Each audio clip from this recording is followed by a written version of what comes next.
Saygıdeğer hocalarım, değerli katılımcılar, değerli firma temsilcileri.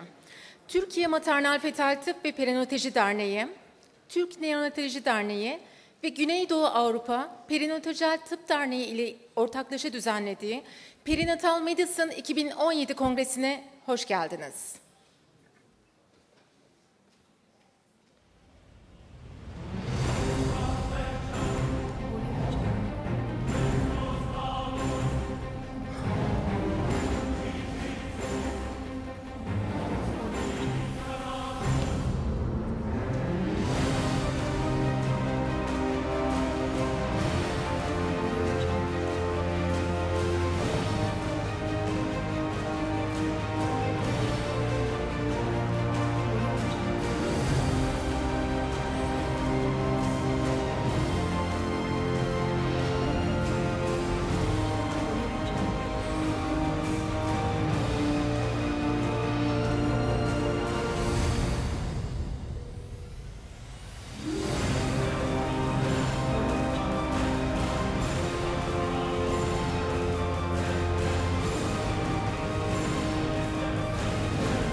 Bu toplantı anlayış, işbirliği ve bilgi alışverişi tabanlı bir toplantı olup tüm katılımcıları sevgiyle kucaklamaktadır. Açılış konuşmasını yapmak için Türkiye Maternal Fetal Tıp ve Perinatal Derneği Başkanı Profesör Doktor Recep Has'ı kürsüye davet ediyorum.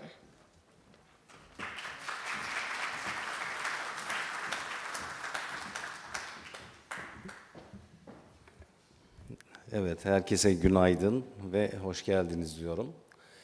Türkiye Maternal Fetal Tıp Derneği 1998 yılında kuruldu. Şu anda 19 yaşında ve en son üye sayımız 225. Türkiye'de perinatoloji sertifikası taşıyan kişilerin toplamı sanırım 400'den fazla değildir veya biraz fazladır. Böyle düşünülecek olursa bu dernek Türkiye'nin en büyük perinatoloji derneğidir ve bütün illerde, bütün eğitim kurumlarında üyesi vardır. Yani Türkiye'deki her bölgenin içinde temsil edildiği bir dernektir. 19 yıldır çok yoğun faaliyetler içerisinde olduğunu hepimiz biliyoruz. Özellikle 2 yılda bir tekrarladığımız kongremiz ve kurslarımız geleneksel şekilde İstanbul'da devam ediyor.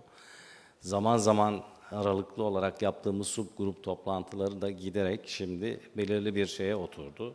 Biliyorsunuz geçen sene bahar aylarında Ankara'da perinatal tıp toplantısı, prenatal tanı toplantısı yapılmıştı. Şimdi İzmir'de bu toplantıyı yaptık. Amacımız bunları da iyice gelenekselleştirmek. Çünkü İzmir herkesin gözünde çok daha sempatik, çok daha nasıl söyleyeyim popüler bir yer o biliyorsunuz ve böyle bir toplantıya ev sahipliği yapmasını hepimiz çok istiyoruz. 2 senede bir burada tekrarlaması çok şık olur. Şimdi buradaki kongredeki katılıma baktığımızda bir şey var mıydı ya? Şuradan mı ilerletiyoruz slaytı? Çocuklar bir slaytlar vardı ama. Bu toplantıya şu anda 285 katılımcı ile devam ediyoruz. 64 konuşmacı var, 6 tanesi yabancı konuşmacı olmak üzere firma temsilcileri var. Türk Neonatoloji Derneği'nin katkısı olmuştu ve biliyorsunuz bir de South East European Society'nin bu toplantıda katkıları var. Emek veren herkese ben burada teşekkür ediyorum. Firmalara teşekkür ediyorum. FTS organizasyon için FTS firmasına teşekkür ediyorum. Ve siz katılımcılara teşekkür ediyorum. İşin diğer tarafında South East European Society var. Avrupa'daki özellikle Doğu Avrupa'daki 13 ülkenin işbirliğiyle kurulmuş bir dernek bu. Derneğin mevcut delegeleri Türkiye'den Sinan Hoca ve Acar Hoca ve bildiğiniz gibi bu konularda çok emek sarf eden kişi Sinan Hoca bizzat her zaman elini taşının altına koyuyor. Bu derneğin amacı tabii ki işte bilgi paylaşımını sağlamak ve belli düzenlerle toplantıları sürdürmek. Şu anda da 6 tane konuşmacımız aramızda. En son işte Zagreb'de yapılmıştı. 2005 yılından beri 2 yılda bir bu toplantılar yapılıyor. Şu anda da İzmir'de 2017 toplantısını gerçekleştiriyoruz. Herkese ben tekrar hoş geldiniz diyorum. I also want to say welcome to all speakers from other countries. It's a pleasure to see you in İzmir for this meeting. Şimdi ben sözü Sinan Hoca'ya bırakıyorum. Sinan Hoca Şaban Şifai ile ilgili ödül konuşmasının girişini yapacak.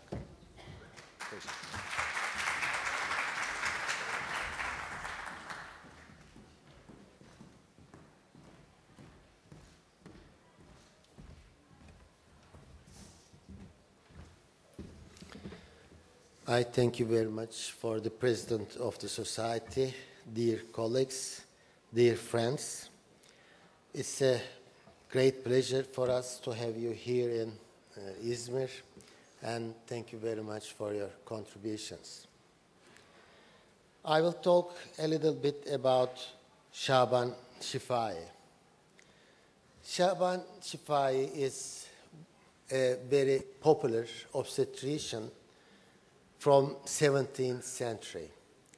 He was born in Ayaş, nearby Ankara, and graduated at Süleymaniye Medrese, a very popular medical school of that time, and became the medical doctor and obstetrician of the palace. He has a very famous book which is called Tedbirül Mevlüt, and nowadays we have 7 pieces of this book worldwide. Unfortunately, only 3 of them are in Turkey, and the others are in some other libraries. In Vienna, in Boston, in New York, in London. This book is not only an obstetric book, but also a perinatal medicine book, because in that book, he described some congenital abnormalities. Though at that time, it was forbidden to have drawings at this type of books, he has drawn the congenital abnormalities. So, and he had some advices about the precaution of such abnormalities, dietary intake protocols. So this book is very important, and you can find this book at the Süleymaniye Library in Istanbul, nearby Süleymaniye Mosque. The same period with Sydenham, which is one of the leading physicians of Western medical world, but they don't have influences on each other. Ayaşlı Şaban Şifai followed his colleagues belonging to Middle East region. His book is not only an obstetrical book, textbook, but also some pharmacy book. And also he has some poets written to the patients for their satisfaction, for their relaxation. We have Ayaşlı Şaban Şifai Awards since 2000. And the first award winner was Dr. Nelson Piercy from London. And the second, 2002, Maurice Drizin from Stanford University. 2003, Professor Umberto Nicolini from Milano for his contributions in the field of intrauterine shunting. And then comes 2004, and the award holder was Professor Hung Bui because of his works in the field of genomic disorders.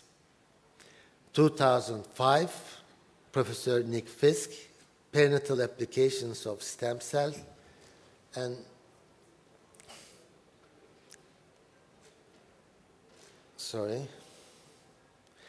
then 2008, Professor Nebojša Radinović, he is together with us today here in Izmir because of his contributions in the field of embryosonography. 2009 award holder is Professor Apostolos Athanasiadis because of his contributions in the field of first trimester screening. And the last award was referred upon Florin Stamatian from Romania because of his contributions in the field of preeclampsia. 2017, Ayashte Shaban Shifai Award is referred upon Professor Isaac Blickstein because of his contributions in the field of multiple pregnancies. Professor Isaac Blickstein is a worldwide known physician who works in the field of multiple pregnancies. He was born in Tel Aviv, 1953, married and father of 2 daughters. He was graduated from the Sackler Faculty of Medicine, Tel Aviv University, and he has more than 250 original articles and editorials, together with more than 60 chapter books. He has 5 books, especially related to multiple pregnancies, and we are proud of his productions. And he has over 400 presentations at different international meetings. It's a great pleasure for us to be together with him, and today we will have a lecture from him related to multiple pregnancies. But before his lecture, I will be happy to invite him to take his award and his certification. Thank you, Professor Blickstein.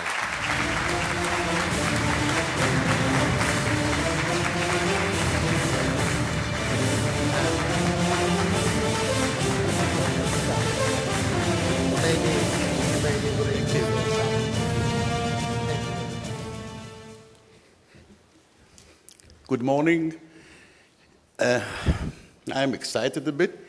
Thank you for the marvelous opportunity to be here in Izmir. It's not my first time in Turkey, but never in Izmir before. It's my great honor to get this award and to step in the footsteps of my good friends and my co-teachers, Professor Anastasiadis and all the others that were listed above. I'm going to share with you some new ideas. Please be open-minded, because I will discuss some points that you may have heard or may have not heard before. All our ideas about being or talking about the generation of twins is a little, how would I say, comprising of imagination, bad beliefs, and some evil eye. For example, 300 years before Christ, Aristotle, one of the greatest men ever existing, suggested that twins are pater naturam. That means outside the way of nature. He tried very hardly to explain how twins are generated. He based his theory on the story of Leda and the swan. Leda was the wife of Tyndareus, king of Sparta. She was extremely beautiful, and Zeus, the ruler of gods, liked her very much. However, she was very faithful to her husband, so he had to change or to disguise himself as a swan, and then he impregnated her as a swan. In the afternoon, Tyndareus came back from work and impregnated her again. In this occasion, she has become pregnant twice on the same day from two different persons. As you can see here, Leonardo da Vinci painted this mostly erotic story, and you see both eggs on the right side of Leda with two twins emerging from each egg. However, those twins are of unlike sex, so Castor and Clytemnestra, and of course Helen and Pollux, Helen of Troy.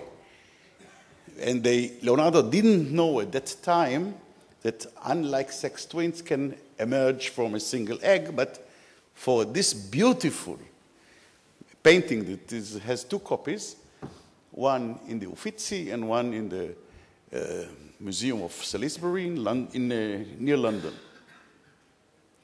But what is the point? The point was that Aristotle suggested that if you got twins, something might be wrong with you. You might have had another partner. So be careful if you got twins. Let us jump about 1,000 years later. This is Albert the Great, Albertus Magnus. And Albert the Great, wrote a whole booklet, not a book, a booklet, on the generation of twins, and suggested that the generation of twins and in a philosophical context. Albert he was not a doctor, he was a philosopher, but he knew to read Greek, Arabic, I think also Latin. He was very able in that things. And he had to comprise a theory that would suggest or would explain how twins come into the different compartment of the uterus. At that time, they had the idea that the uterus has compartments. And he suggested that the only way that twins are generated is because the woman was moving during sex. This was the only explanation, and he wrote a warning. This is Catholic, of course. Therefore, it is dangerous that the female moves during sexual intercourse in the way prostitutes are reputed to do, because if at such moment they would conceive, they could generate an awful two-headed monster. Well, I suppose that nobody in this audience believed that moving during sex makes twins, but believe me, this was the idea for 300 years. So whatever I'm going to tell you, take it not for granted. And maybe in a few years later, someone will laugh about my theory. In the 1547, someone made a leaflet. This probably is Albrecht Dürer that painted this leaflet. This is a Flugblatt, which was, at that time, the journals of medicine. If you try to see, this is a syncephalic conjoined twin, one head, two bodies, but one is a boy and one is a girl. And someone sent me this Flugblatt and tells me, Isaac, go ahead and explain what's going on here. So there are possibilities that there will be unlike sex conjoined twins. It's very complicated to explain, but it is possible. However, in order to understand what was going on in this Flugblatt, I had to translate this Gothic scripture by one of the professors in the university who told in not so many words that this was a punishment from God to the woman that was misbehaving. So for thousands of years, having twins was considered as a punishment of God. We are now jumping to nowadays, and we have to accept the idea that MZ twinning, monozygotic twinning, is an embryonic accident. It is not possible to be otherwise. So if one sperm penetrates the egg, and eventually, instead of producing one embryo, there are two embryos, something is wrong, definitely wrong. We look at IVF embryos daily at the laboratory of IVF, and we know exactly what is day 1, what is day 2, blastocyst, etc. And in that aspect, we are unable to explain all the axioms that are related to monozygotic twinning. I would show you some of them. Same prevalence of monozygotic twinning in different populations.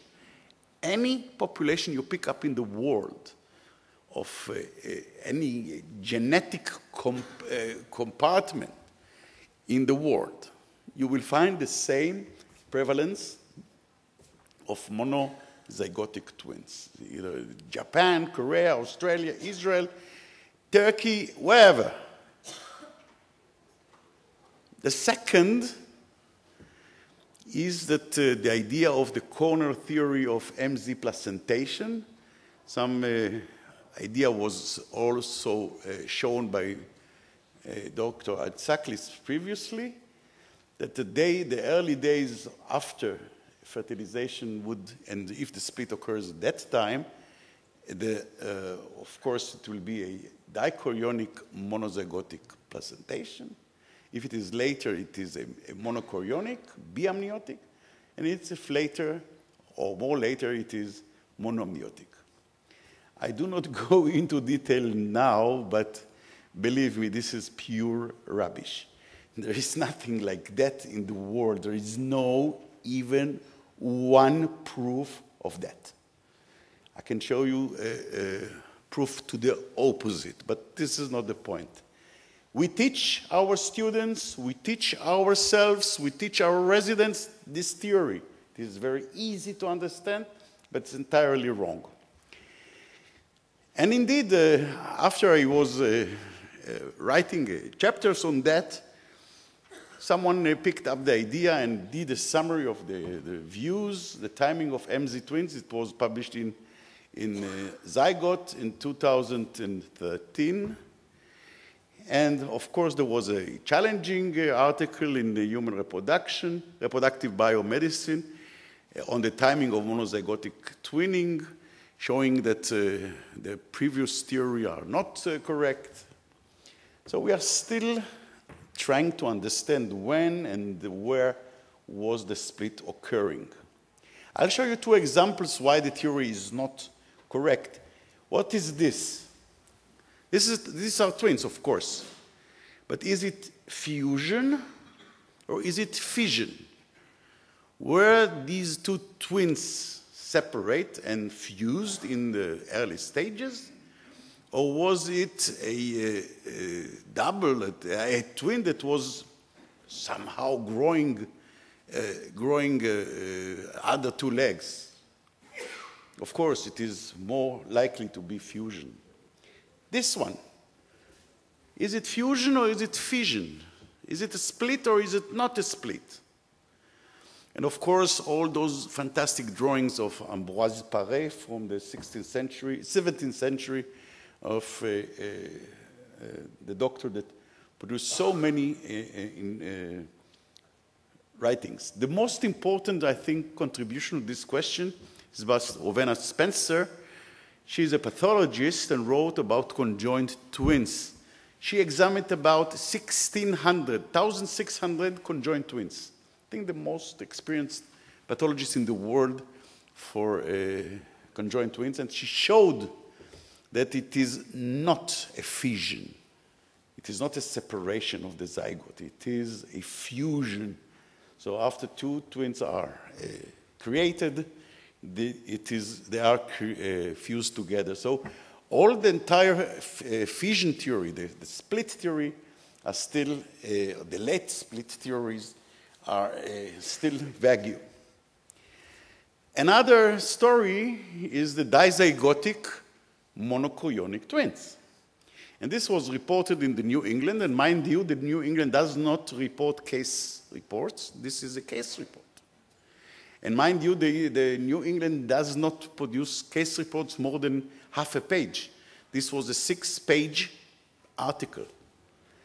And he showed a case of monochorionic dizygotic twins. And he tried to explain this existence, showing that perhaps, as you can see in the lower panel, two separate cell masses very early in pregnancy fuse together. So it is a fusion, not fission. Another axiom related to monozygotic twins are the high malformation rate. Yes, Professor Atsaklis pointed out to a question from the audience, there are many more malformations in multiples, but mostly are in the MZ group. If you look at the malformation rates in dichorionic twins, we of course do not know if they are on the same sex, if they are monozygotic or dizygotic, because they have the same placenta, as also Dr. Atsaklis showed us. And also there is a much higher prevalence of perinatal risk, like preterm delivery, very low birth weight, and brain damage.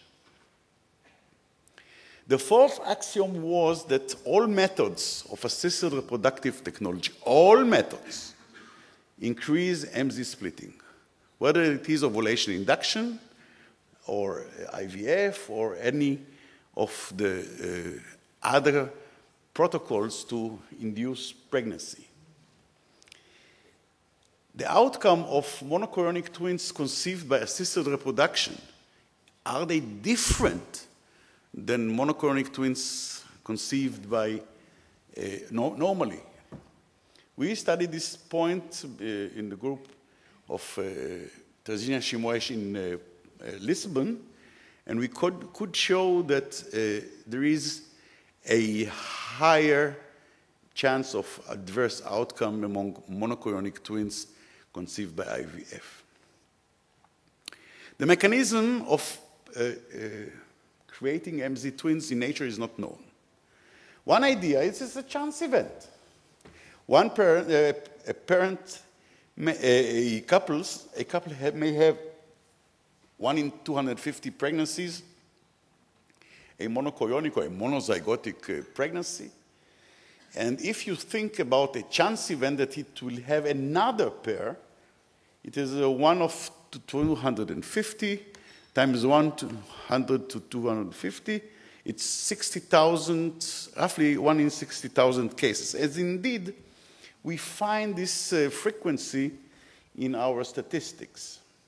So one is a familial tendency. However, there are clusters in the world that are having a much higher rate of monochorionics. And this Indian village, for instance, has 200 sets of monozygotic twins in a population of 3,000 inhabitants. So very, very high. This is, of course, a center, a mecca to go there and to try to evaluate what is the reason for an increased risk. And of course, you have a lot of publication about it. mainly in the basic science. And one of the guys, my friend Bruno Riversade from Italy, then London, and then now in Singapore, is nowadays suggesting that there is a potential role of the elabella peptide hormone in the generation of the MZ twins. Don't ask me what is the elabella hormone, I don't know. But he is teaching about it, he's talking about it.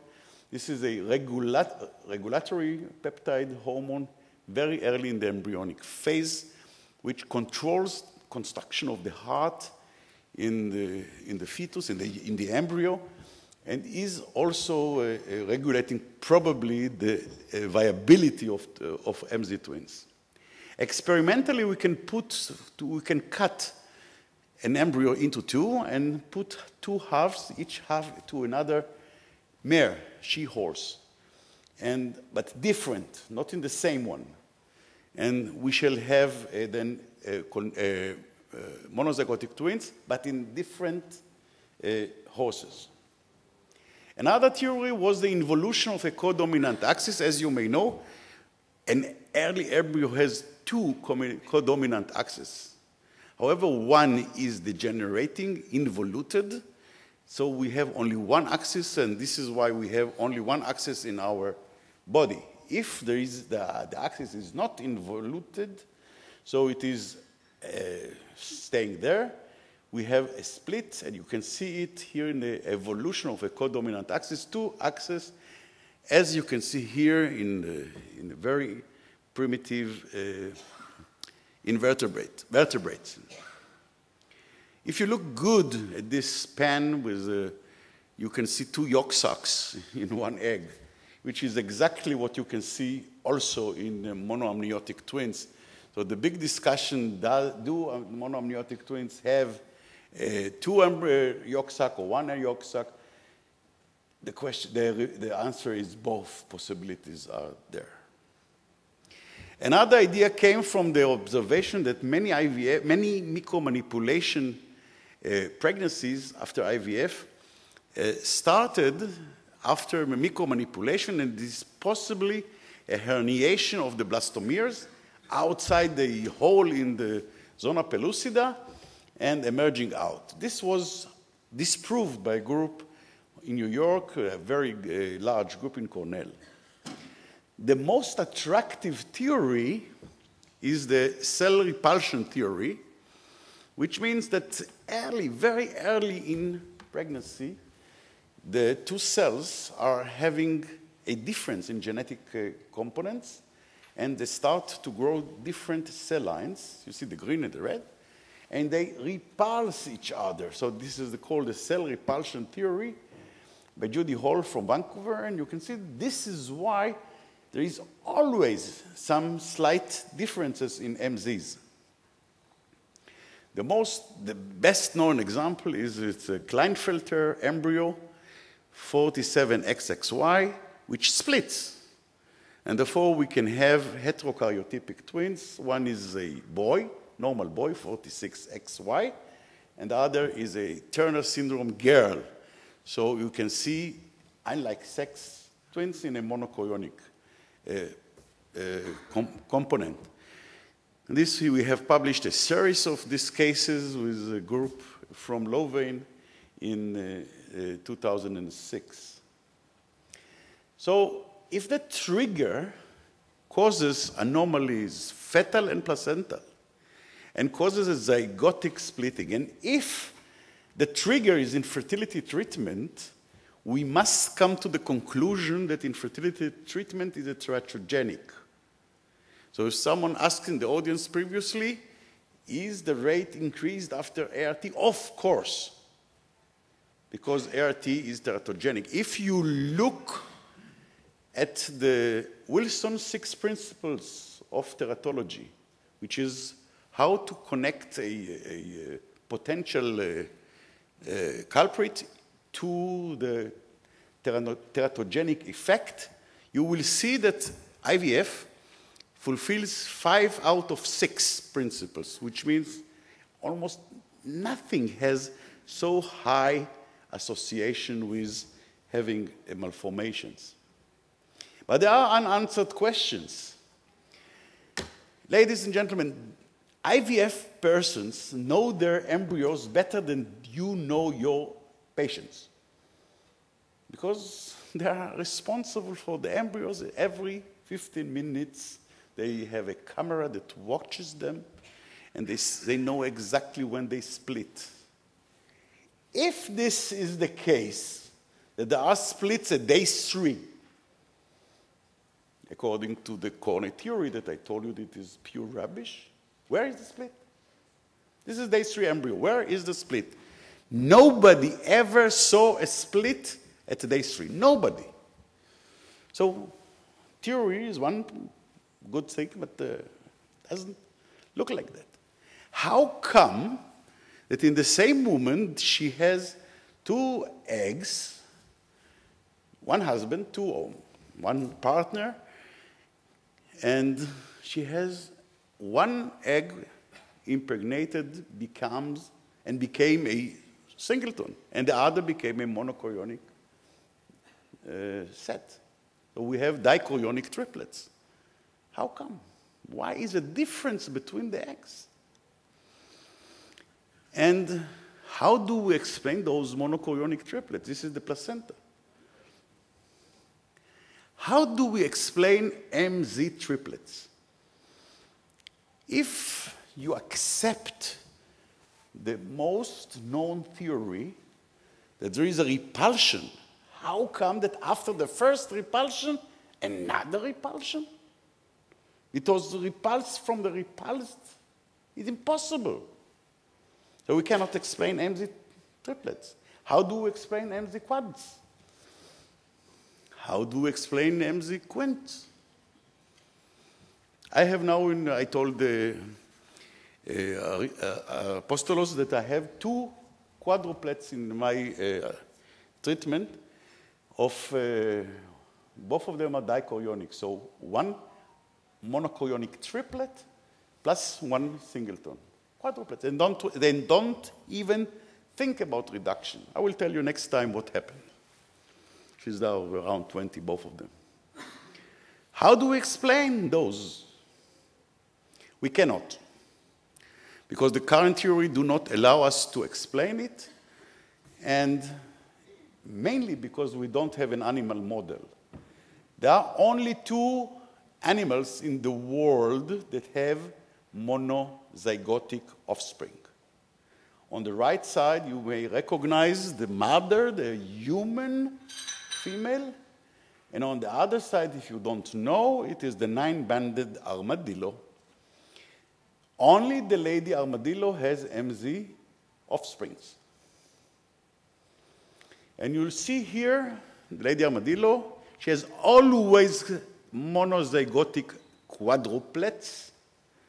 And if you compare it to this efficient Japanese woman that breastfeed twins and at the same time doing some homework on her laptop, this is a very efficient way of breastfeeding twins. So we had to come up with a new theory. This is what I did some years ago, and it now is widely accepted, widely cited, suggesting to answer some of those unanswered questions. As you can see, it was published as an editorial in the White Journal. At that time, I had long hair. The first component is that the ovary, irrespective of race, contains oocytes with an inborn propensity to undergo splitting after fertilization.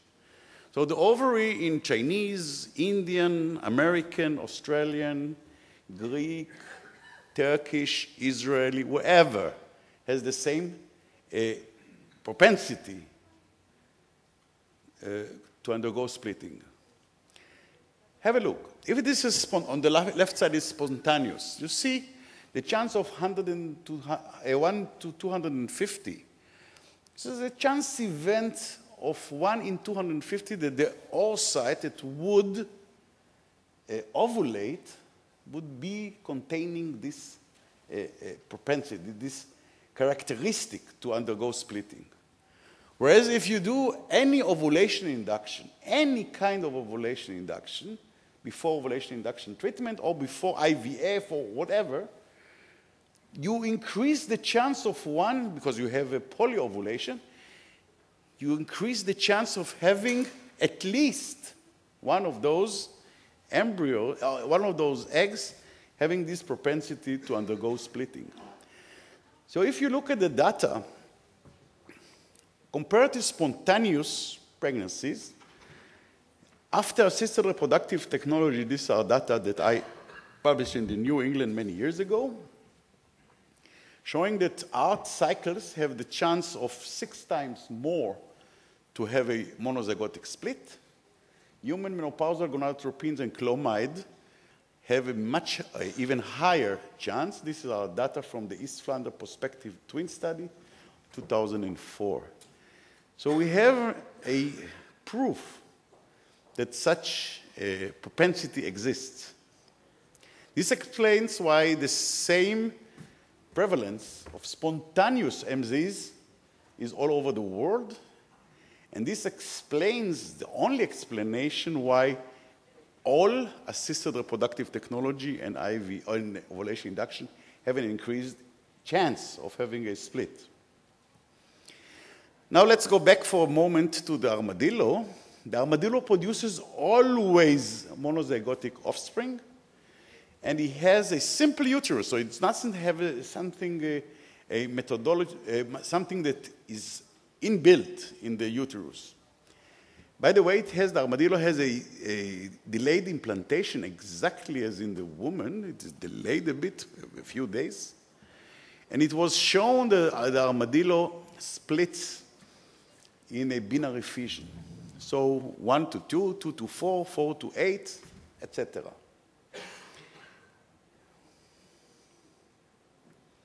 So the inborn propensity is to undergo a binary splitting.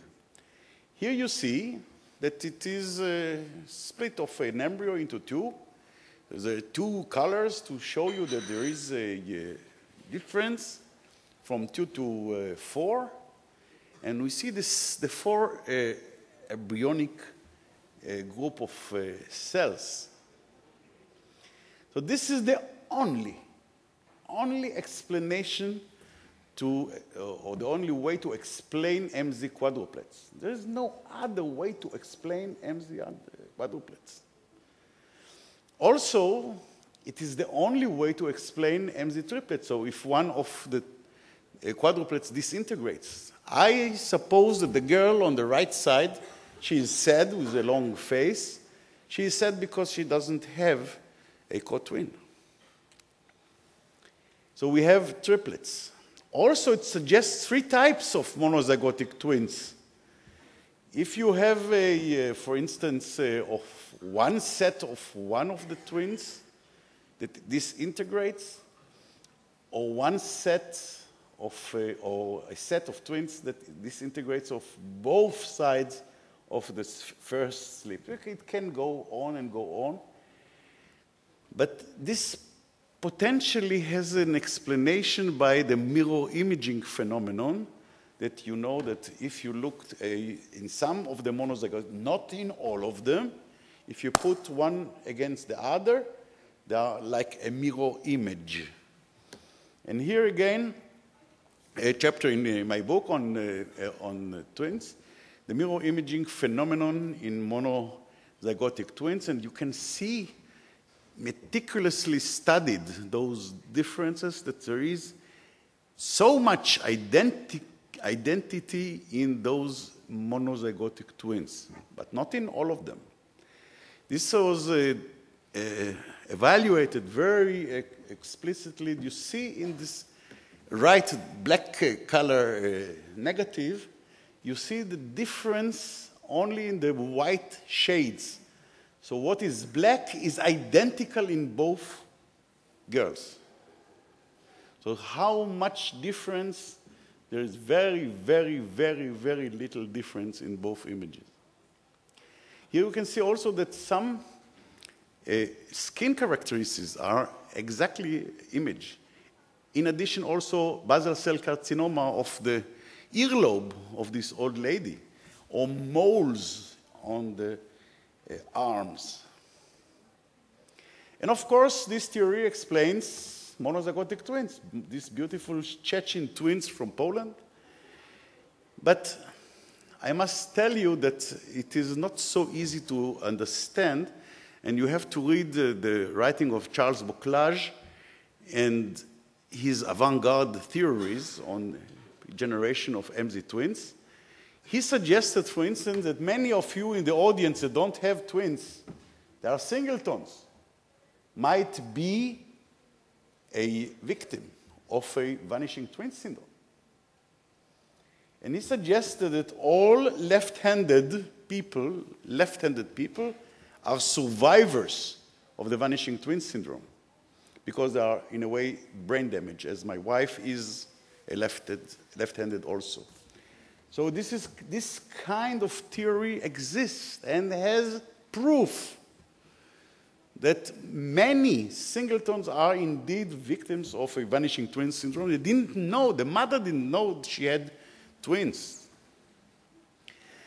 Who takes care of everything? The zona pellucida controls the timely hatching, and you see the zona pellucida is able to do that.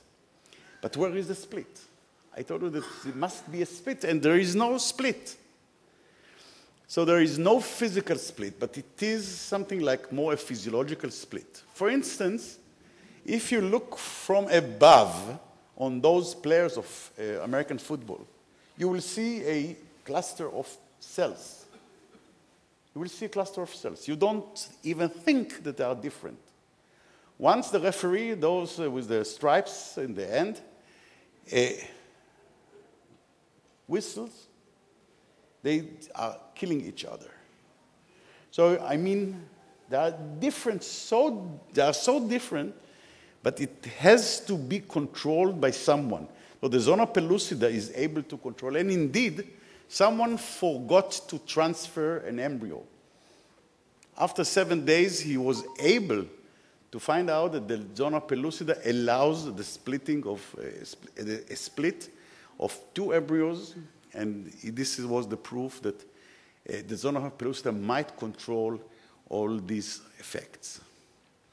What we know about the MZs is the anastomosis, small anastomosis, arterial, veno-venous, etc. But we don't know the association of pathology to the place where the umbilical cord is attaching.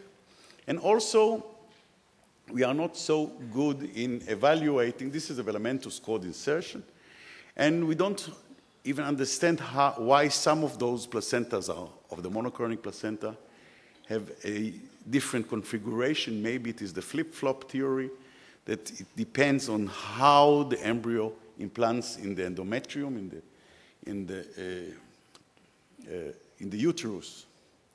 So in summary, fertilization of a splitting-prone oocytes might lead to a zona pellucida controlled binary splitting.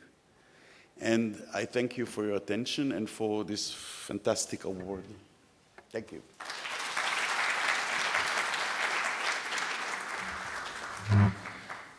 Thank you very much, Professor Brickstad, for your wonderful presentation.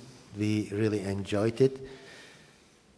Actually, it's an award lecture and close to questions, but maybe some of our friends may be willing to ask some questions to you.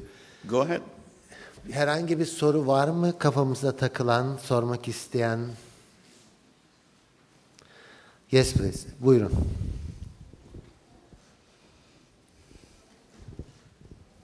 I am IVF specialist, and we have been practicing as assisted hatching on embryos.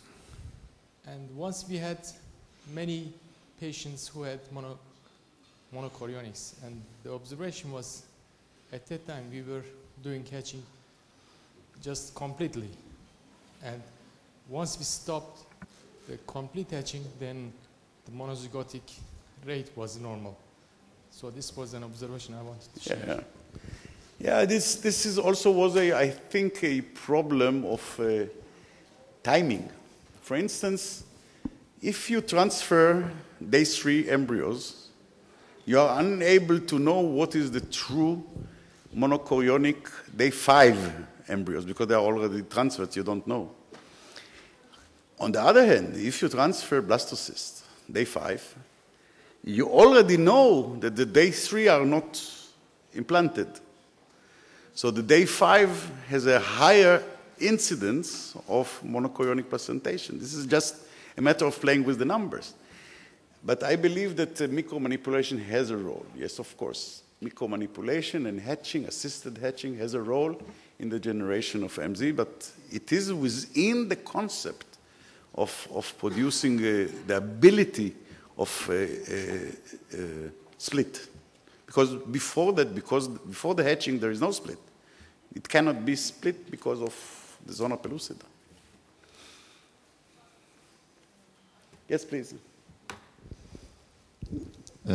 Thank you very much. I have two questions. First one is there any data relating to the folate supplementation before the conception that may increase the monozygotes or monochorionic twinning? Is there any data? No. I told you that we thought that there is a familiar tendency. So if someone had a monozygotic set of twins, is the parents in a higher likelihood to have another pair? It is 1 in 62,000 cases, so very, very rare. So we cannot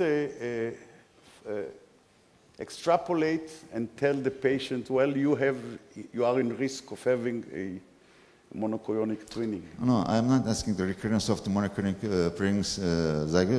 twins. I'm asking the folic acid, you know. Folic acid, yeah. You use and okay. I'm a great believer that folic acid. Does it increase yes, the of course. monochorionic or monozygosity? Not monochorionic, but all twinning. Yes. All twinning. All twinnings. All twinning.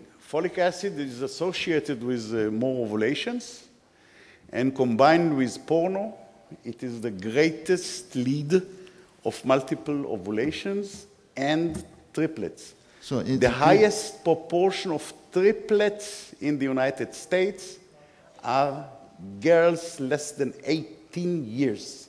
And you can ask, oh, no IVF, no ovulation induction. Girls. This is the association of fortified food with folic acid and porno. They are doing intercourse several times a day, and therefore they get more impregnations.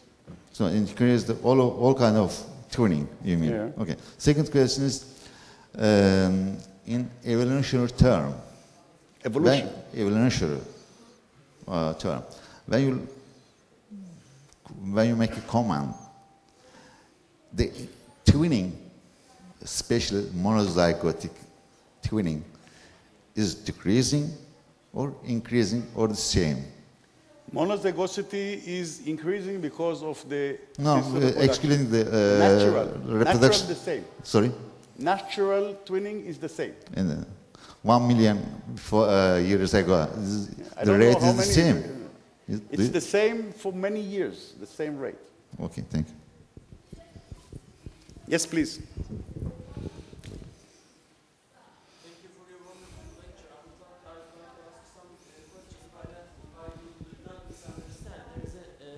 You try to say that there is no splitting in a visual form. That means there are two groups of cells actually prone to different pathways, but they are not physically divided.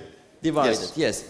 Now I would like to ask another thing. There is a condition called diprosopus. You may have heard about this in Indian populations, for example. You mentioned about the twinning in India. There are two phases of some embryos. This is especially seen in chickens and related to some genetic disorders. There's a protein called sonic hedgehog protein, and according to the expression of these proteins, there are some babies with two faces. Do you know, or can you explain any connection between monozygotic twinning and diprosopus, or monozygotic twinning can be maybe related to the expression of some genes, for example, the sonic hedgehog protein or something like that? No, I don't have any explanation to those kind of malformations. I'm not sure if there are should be considered as twins. If they have two faces, it's not exactly being a twin.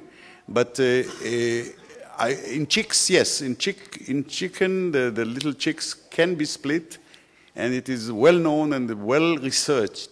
And but I don't know if the disease, the genetic disease that makes two faces, like Janus, the Roman god that had two faces. And yeah, also the Jewish Bible suggested that Adam and Eve were conjoined twins at the beginning, because it says that God took a rib of Eve and of Adam and made Eve. And it was suggested by the Talmud that it probably was a separation of a conjoined twinning. So these are a mixture of legends and theories and thinking, but there is no proof that they are really twins. Thank you.